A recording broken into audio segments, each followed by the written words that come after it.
আসসালামু আলাইকুম রহমতুল্লাহ বারাকাতু। আসলে আমরা তো সেই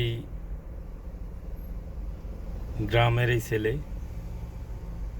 গ্রামের ঐতিহ্যবাহী এই দৃশ্যগুলা 90 দশকের আগে আসলে এগুলা এখন সচরাচর দেখা যায় না।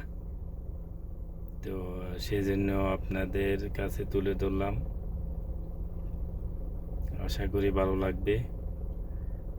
সবাই দেখবেন, শেয়ার করবেন।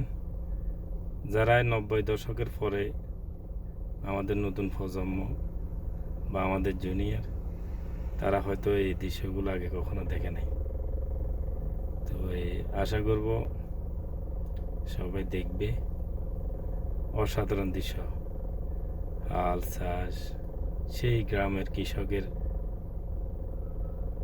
কাজগুলা, ধান নেওয়া, জমিনে হাল দেওয়া, চারা রোপণ করা থেকে গ্রামের সেই আঁকা বাঁকা মিঠু পথ, সত্যি অসাধারণ।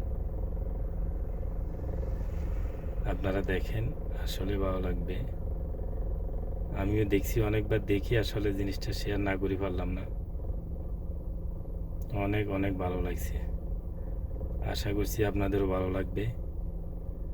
এই অসাধারণ দৃশ্যগুলা বা এই অসাধারণ মুভমেন্টগুলা হয়তো আমাদের বর্তমান জেনারেশনে অনেকেই জানেই না কোনটার নাম কি বা কীভাবে কি।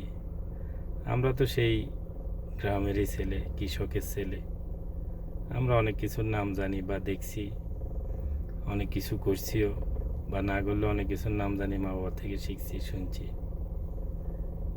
সত্যি অসাধারণ সেই কৃষকের কাজগুলা।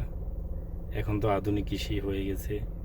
এখন যারা শিক্ষিত, তারাই, যারা গ্র্যাজুয়েশন করে, তারাই ভালো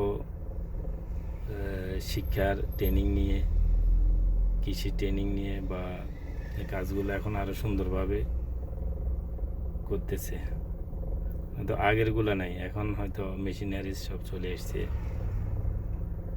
এই ট্রাক্টর দিয়ে হাল চাষ করা, একসময় গরু দিয়ে হাল চাষ করতো। তো অনেকটা চেঞ্জিং।